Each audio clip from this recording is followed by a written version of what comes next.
The canopy slides back. A German pilot climbs out, pulls off his leather helmet, and looks around.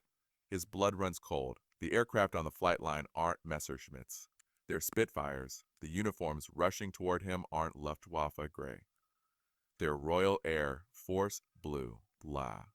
In seconds, he realizes the catastrophic truth. He hasn't landed in France. He's in England, and he's just delivered Germany's most lethal fighter, intact and undamaged, directly into enemy hands. One navigation error, one moment of disorientation, one mistake that would change the entire air war over Europe and cost countless German lives. June 23rd, 1942, Royal Air Force spotters at Pembrey Airfield in South Wales watched through binoculars as a sleek German fighter descended through the clouds and lined up for landing. Alert sirens should have been screaming. Anti-aircraft guns should have been tracking the enemy aircraft, but something about the pilot's approach seemed wrong. The Focke-Wulf 190 touched down smoothly on the grass runway and rolled to a stop near the control tower. The engine shut down. The canopy slid back, and Oberleutnant Armin Faber of Jagdscheider II climbed out of his cockpit, pulled off his leather helmet, and looked around at the unfamiliar buildings. Then his blood ran cold. The aircraft on the flight line weren't Messerschmitts. They were Spitfires. The uniforms running toward him weren't Luftwaffe gray. They were Royal Air Force blue. And the realization that hit Faber in that moment was the same one simultaneously striking British intelligence officers across southern England. Germany's most lethal fighter, the aircraft that had been slaughtering Allied pilots for months, the mysterious new weapon that seemed invincible in combat, had just been delivered intact to Britain by a pilot who had gotten disoriented and thought he was landing in France. The intelligence windfall was staggering, but what American test pilots would discover when they finally got their hands on this aircraft would change how every Allied fighter engaged German aircraft for the rest of the war. For 8 months, the Focke-Wulf 190 had been a nightmare haunting Allied pilots across the Channel. It had first appeared in combat over France in September 1941, and from its very first engagement, pilots knew they were facing something extraordinary. Royal Air Force Squadron Leader J. Fenn Johnson, who would become Britain's top-scoring ace, encountered the FW-190 in early 1942 and barely survived. It was faster than our Spitfire Mark V's in level flight, and in a dive, he would write, "It could outroll us." Its firepower was devastating. For the first time in the war, our fighters were comprehensively outclassed. The statistics backed up the terror. In the first 6 months of 1942, RAF fighter losses over France climbed dramatically. Pilots who had survived the Battle of Britain were being shot down by an aircraft they couldn't match. The FW-190 could dive away from pursuing Spitfires, outroll them in turning combat, and destroy them with cannons that fired 20mm explosive shells. American pilots arriving in Britain with their P-47 Thunderbolts heard the warnings immediately. Don't engage the 190 in turning combat. Don't try to outroll it. Don't get into a dive competition. The list of what not to do was long. The list of what would work was terrifyingly short. Intelligence desperately needed answers. What made this aircraft so effective? What were its limitations? How could Allied fighters counter it? But getting those answers required examining an actual EFW-190, and every example shot down over Britain had been too damaged to reveal its secrets. Then Armin Faber made his catastrophic mistake. Oberleutnant Armin Faber was not a novice pilot.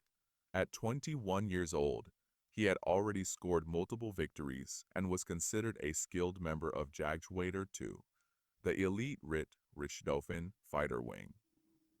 On June 23, 1942, he was flying as part of a fighter sweep over the English Channel, providing top cover for German bombers attacking coastal targets. The mission had gone smoothly until the return. flight.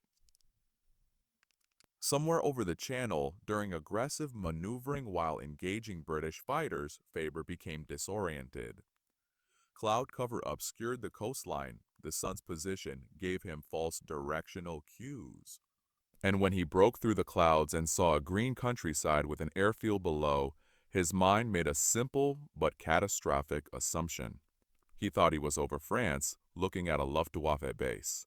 He was actually over Wales, looking at RAF Pembrey.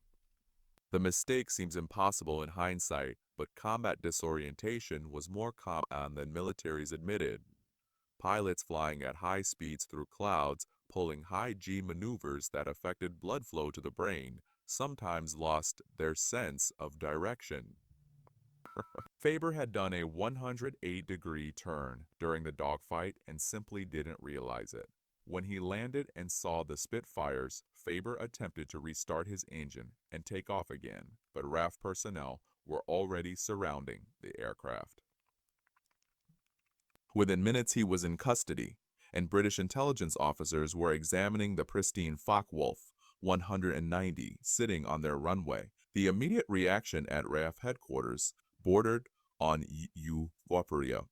Our Chief Marshal Sholto Douglas, commanding RAF Fighter Command, immediately ordered the aircraft transported to the Royal Aircraft Establishment at Farnborough for testing. Every aspect of the machine was to be documented, measured, and analyzed. Within 48 hours, the FW-190 was at Farnborough being inspected by Britain's top aviation engineers. What they found explained everything Allied pilots had been experiencing in combat. The aircraft was a masterpiece of practical engineering. While the Spitfire represented elegant aerodynamic design, the FW-190 embodied brutal functionality. Its BMW 801 radial engine produced 1,700 horsepower compared to the Spitfire Mark V's 1,470. But raw power wasn't the whole story. The FW-190's most devastating advantage was its roll rate. The aircraft could snap from one bank to the other faster than any Allied fighter. This seemingly minor characteristic was actually revolutionary in combat. When a Spitfire tried to follow an FW-190 through rolling maneuvers, the British fighter couldn't keep up. The German pilot could reverse direction, gain angles, and line up shots before the Allied pilot could react.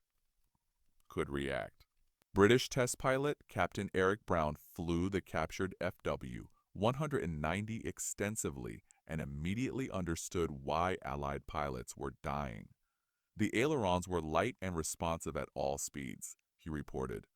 You could throw this aircraft around the sky with almost no effort. The engine struggled in the thin air, and pilots reported loss of power and overheating issues. Meanwhile, the Spitfire's Merlin engine, designed for high-altitude operation, actually performed better as altitude increased.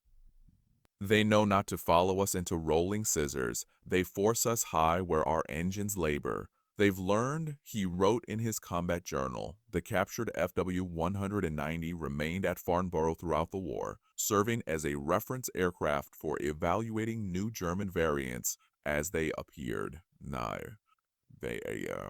One navigation error, one landed aircraft, one intelligence windfall that changed the air war over Europe.